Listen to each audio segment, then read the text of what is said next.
If you're Bethesda in early 2018, you're riding high on the hog. You have a hugely anticipated game. You've nailed the marketing using John Denver's Country Roads Take Me Home, which I can't play for you due to copyright infringement, of course. Your CEO is about to stand on stage at the second to last E3 ever and say something wildly hyped, like all new rendering, lighting, and landscape technology. It allows us to have 16 times the detail and even view distant weather systems across the map, without bothering to mention to anyone that you were cutting corners like crazy, you were about to royally mess up one of the most beloved video game franchises of all time from nearly every conceivable angle, and you're going to spend the next 5 years trying to fix the biggest fuck-up your studio had ever seen. And we have the trifecta. A botched collector's edition sale with a double down, massive game-breaking bugs with a developer's backlash, and a major data breach. Hi everyone, my name is OnePeg, and this is the story of Fallout 76. Imagine dragons. No, just kidding. Imagine that at the peak of our current technological advancement, instead of enjoying the remainder of our lives, we're all instead destroyed by global nuclear war. Pretty neat, right? This is the premise from what is referred to as the Great War, and is the background for the much-beloved series of Fallout role-playing games that began on Windows PCs back in 1997. I'll save you the big spoilers, but the story goes that Vault-Tec, a pre-war corporation that built numbered vaults, supposedly to protect humanity from the possibility of nuclear fallout, provided shelter for generations of humans in different regions of the United States. Outside, the world became and is still a wasteland full of mutated creatures, irradiated landscapes, and multiple factions from lawful to chaotic, all flawed in their own right. The first Fallout game begins as you emerge from Vault 13 and discover other vaults and their inhabitants, or lack thereof. Throughout the series of games, you will eventually arrive at Vault 76, which is where the main character emerges from, located somewhere in West Virginia's Appalachian Mountains. Most of these vaults were sold as an idea of salvation, but in reality were almost all designed for different forms of human experimentation, leading to many varied and often macabre outcomes for their inhabitants. For example, Vault 106, which had its air supply filled with psychoactive drugs to study the effects of the human psyche, or Vault 12, which became the city of Necropolis because the door was designed not to seal properly in order to test levels of gradual radiation exposure in which everyone became ghouls. There's a lot of interesting lore to discover from these vaults, and there's been entire YouTube videos and series dedicated to their stories. And this is where the troubles with Fallout 76 began, as soon as you left the vault door. But before we dive into the actual gameplay and the issues surrounding it, let's first talk about the background and marketing. Fallout 76 was pushed hard. Bethesda by this point had become a behemoth in the gaming space that wasn't perceived as a franchise that screwed things up yet. This is a studio that was used to making billions of dollars on their titles. Fallout 4, $750 million in its first 24 hours. Skyrim, $450 million in its first week and $1 billion in its first month. Skyrim is the title that Donut Operator quit SEAL School in order to play back when he was in the Navy. That there is a goddamn video game. And 76 was right in the wheelhouse for Bethesda's big marketing pushes. It had an estimated over $50 million marketing budget, with a $500 million production budget, and an over 1,000 person development team. Pre-sales of Fallout 76 was $100 million at $60 each for the base game. No one had seen so much as a frame of the game in front of their own faces outside of the trailers, and they already got $100 million in revenue by launch day. And like all ultra-hyped AAA studio games, there were of course different packages, including the big dog $200 collector's edition, coined the Power Armor edition, that included a steel book, world map, 24 Fallout figurines, and a full-scale Power Armor helmet, which came in its own canvas carrying bag. Emphasis on the word canvas, because that's not what fans got. Fallout 76 released on November 14th, and within a few short days, Reddit threads and articles started popping up talking about what had arrived in people's packages was not what they had purchased.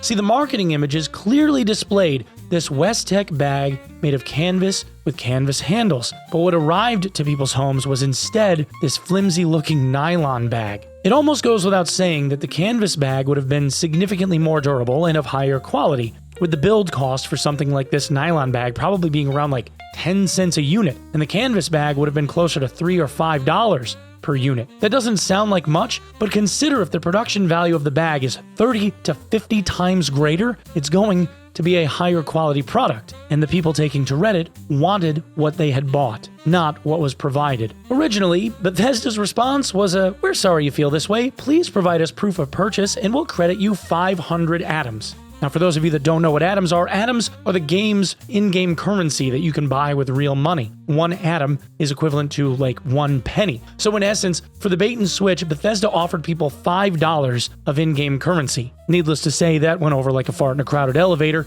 and people were displeased. Now, it took Bethesda about 5 days before they finally got somebody in the office that actually had half a brain in their head and said, "We need to fix this."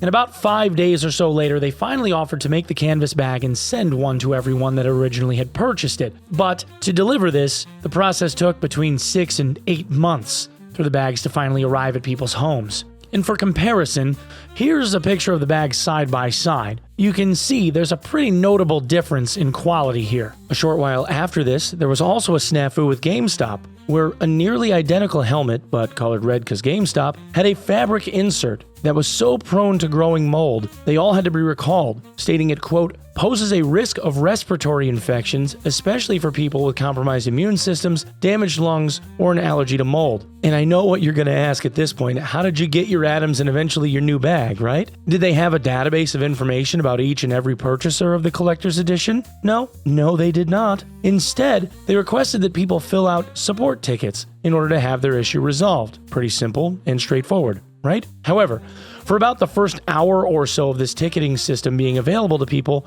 there was just the smallest bit of a security flaw. See, everyone that was putting in support tickets wasn't only able to see their own ticket, but the tickets of everyone else that were submitting them as well. Not only were they able to see the full names, addresses, phone numbers, and account details of all the other users as well as credit card names, but they were also able to modify and even close those tickets for other people. Isn't that convenient? And all of this started because of that fucking nylon bag. The PR situation at this point for Fallout 76, merely 2 weeks after launch, was atrocious. This was encroaching on Hunter Biden's laptop levels of oof. Bethesda would go on to releasing a statement on Twitter saying they experienced an error with their database and they were looking into it, of which I think my favorite response to this was another 500 atoms for those affected, and we haven't even gotten to the point where we're talking about issues in-game yet. Fallout 76 was sold as this online survival game experience, but it was really just survival light. You couldn't die from starvation, you just got some stat debuffs. The base you built was extremely portable. You could just spawn it in wherever once you constructed it, which wasn't really a bad feature, just not canonically survival-esque. Your base couldn't be raided. PvP was completely optional because you could just turn it off. The game even went so far as to allow you to just boot someone from your presence if you didn't want them annoying you. Anti-grief. And if you wanted to play privately, you could. But because it was technically an online game, Bethesda had rules around cheating and exploiting like any other online live service title. However, there was one big glaringly odd thing about the game. There were minor annoyances like the stash space being extremely small, which was annoying because the game, like every other Fallout game, was heavily reliant on scavenging supplies, but no, that wasn't it. The big, glaringly weird thing that, according to Todd Howard, CEO of Bethesda, was a conscious decision was that there weren't any human NPCs in the whole of the game. Not a single one. The only interactions you had for dialogue of any kind on launch were with the various AI robots scattered about the landscape. The only voice acting that you heard were on recordings. There weren't even ghoul NPCs to interact with prior to them having been turned. The game had plenty of things to do, but it almost always was via interacting with a terminal, and the entire game felt empty. They tried to explain this by stating that Fallout 76, Vault 76, comes first in the Fallout timeline, meaning that Vault 76 was like the first one or one of the very first ones to open. Vault 76 opens in the year 2102. Where the original Fallout game, Vault 13, opens in 2161, nearly 60 years later. So their reasoning as to why it's such a desolate landscape is because all of the other vaults spilling the rest of humanity out into the world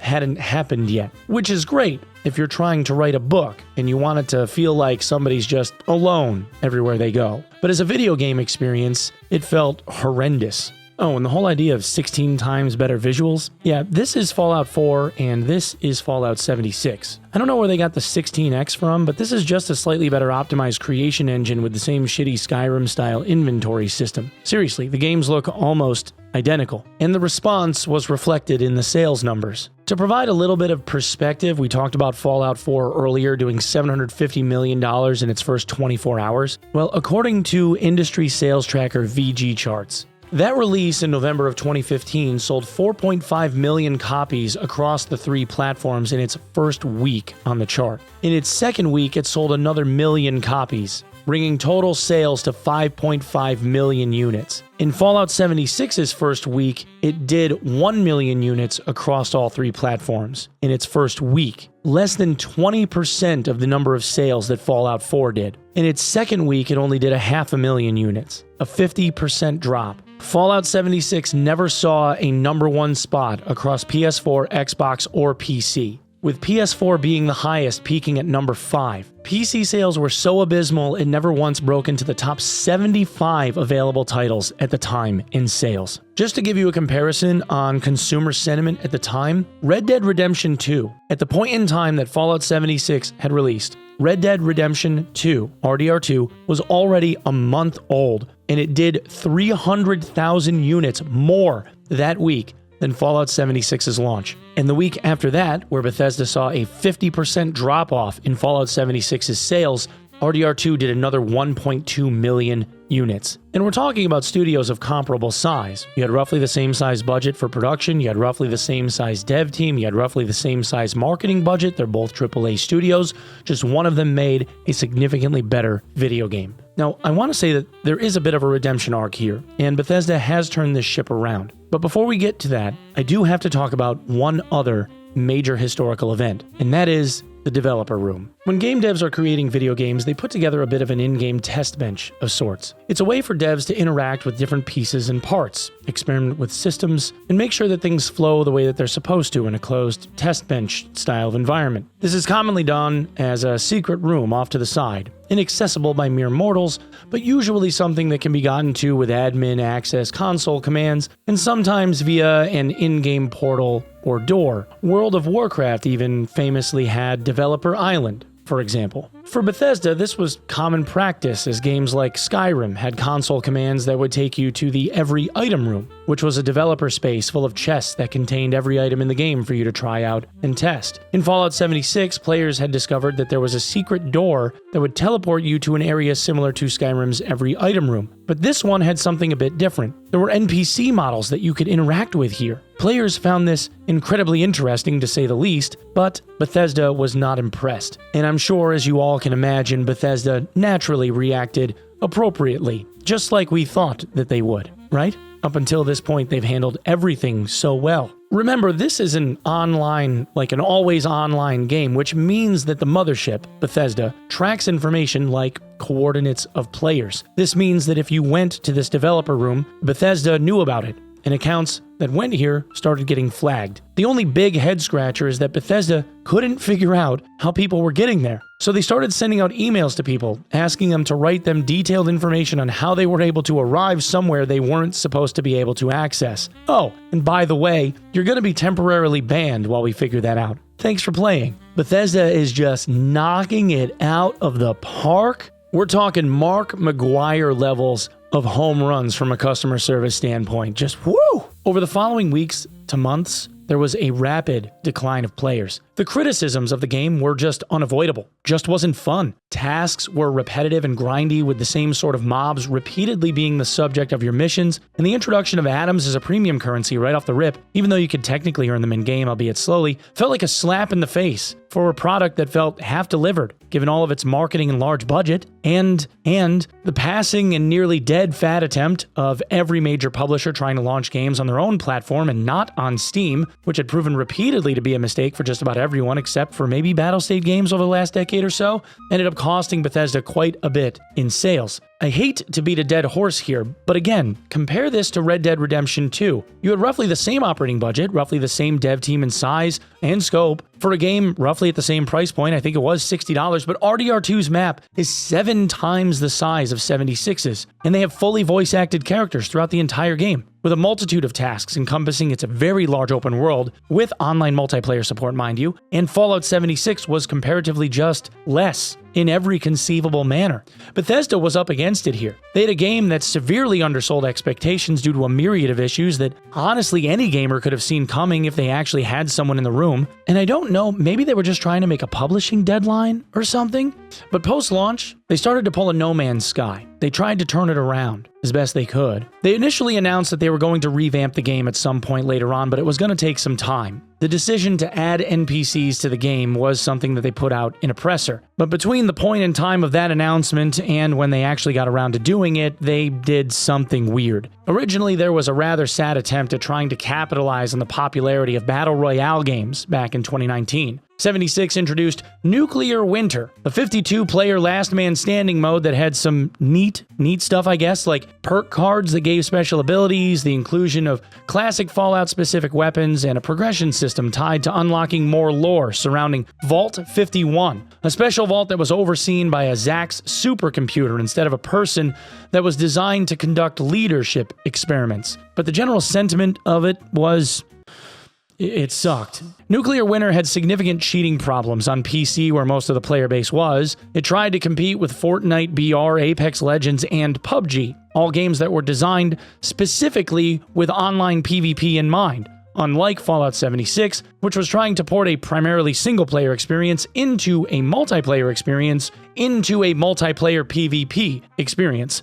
And honestly, from most accounts, it seemed like a cash grab on a popular trend that didn't fit the point of Fallout at all. It was just weird. Ultimately, Nuclear Winter failed, and Bethesda decided it didn't make monetary sense to continue it, and it was phased out in June of 2021. There were like a dozen people at that point that were really sad to see it go. All wasn't lost, however, and Bethesda finally introduced its saving grace: NPCs. Now, there are a lot of players that saw this move and felt that it was a bit too little too late. But nearly 2 years after its initial launch, and to coincide with its Steam release, Fallout 76 gave us the Wastelanders update. This free expansion introduced fully voiced human NPCs. There's about 16 hours of human dialogue. That also gave players a new main quest line, including a newly revamped main storyline quest that gave players the Fallout-esque choice and consequence style of gameplay that the franchise had become famous for. Through this update was also the introduction of new side quests, 2 new factions, new weapons, raiders, new creatures, a reputation system, and finally players were able to obtain companions to join them. Now, there were critiques. After all, it had been nearly 2 years since its initial launch date, and it seemed a little too convenient that a week after the Steam launch, suddenly the game got this big overhaul, and there were some performance problems, of course.